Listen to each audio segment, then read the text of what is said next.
Sasi Sura iki upamane wis ditirakati.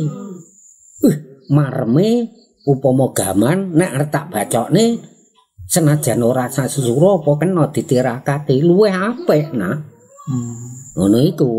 Monggo selagine ditirakati pendak wulan Sura wae wis becik. Apa meneh yen arep digunakake njur ditirakati maneh iku saya apik.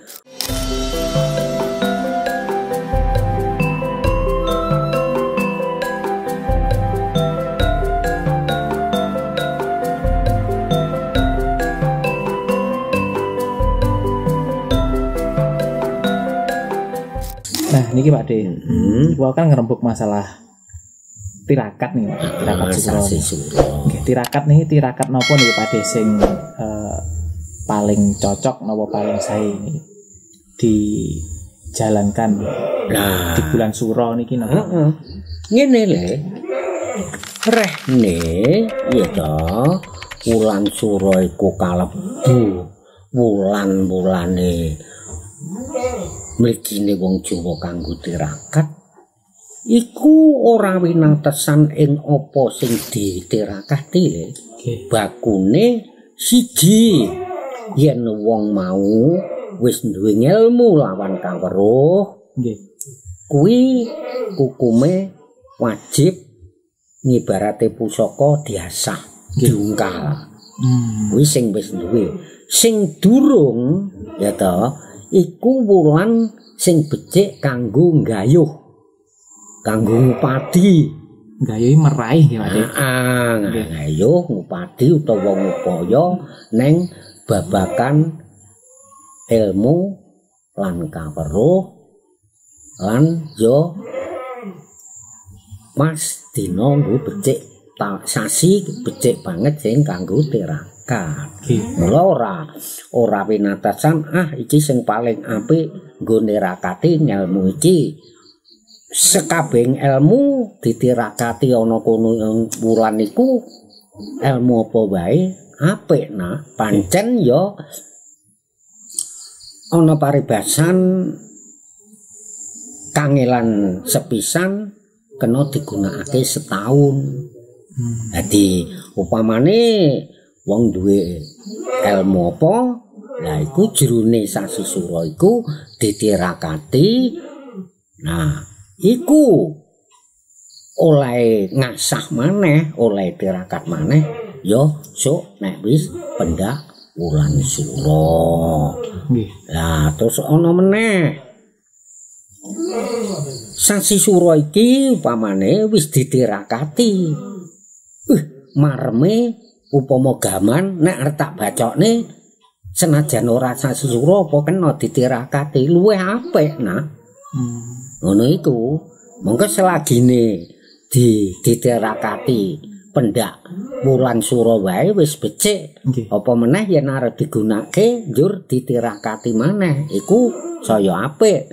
Mula ora neng winatasan neng babakan cacahing ilmu utawa wernane ilmu ya ilmu apa wae lan kaweruh apa wae sing ana sesambungane karo babakan pengertian kang alus iku becik banget. Lek leluhur riyen sing napa Pak De? Sing umum tirakate napa Pak De? Napa poso napa? Le sing mesti wae ya poso melek. Lah sing digedhekake meleke. Soale ngene Pak De wis nate kandha.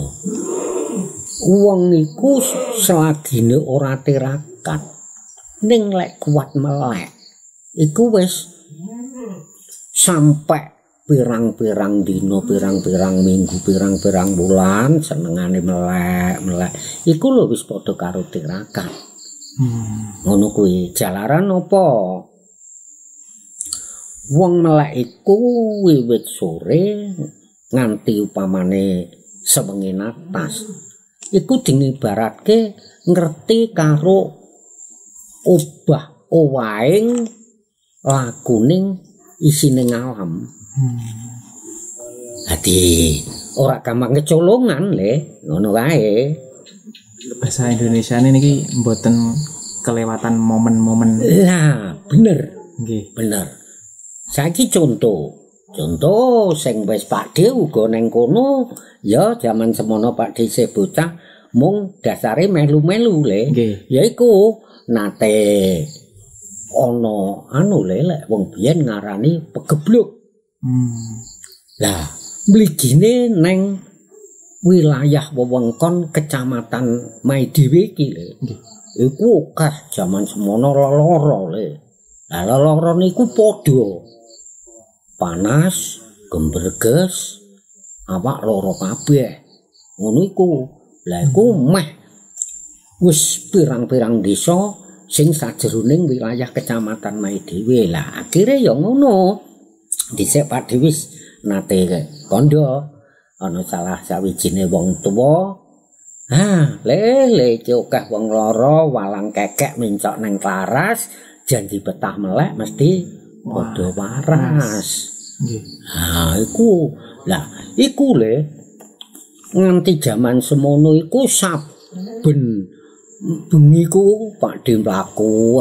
Sak papan-papan sak nggon-nggon kepethuk wong tuwa-tuwa padha gremengan turu cangkruk ngono le. Lah iku padha anu nak jaman semono sejaman peteng.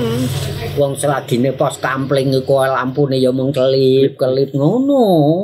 Lah jero omah ki isine ya wis apa iku bocah apa wong tuwa pelanang apa wadon akeh sing padha ngguguh le.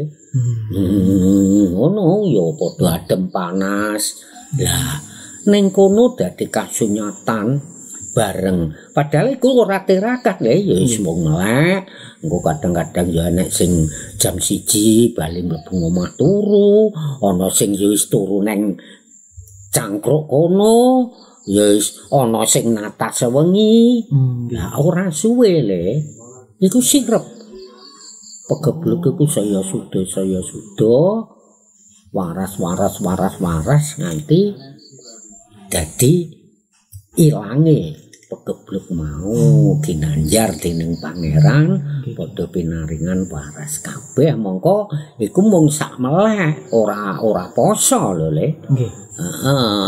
Dadi jaman semono iku Pakde ya sik bocah tapi ya wis rada wani dolan bengi dhewe mlayu mrono kepethuk wong tuwa-tuwa padha durungan ya padha sangu slepen ngono pantes padha tingwe ketemeli ya ngene iki nyangkruk umuk-umuk ngomongke kahanan obah iki obah iramane alam iki kok usum kaya ngene malah ya iku.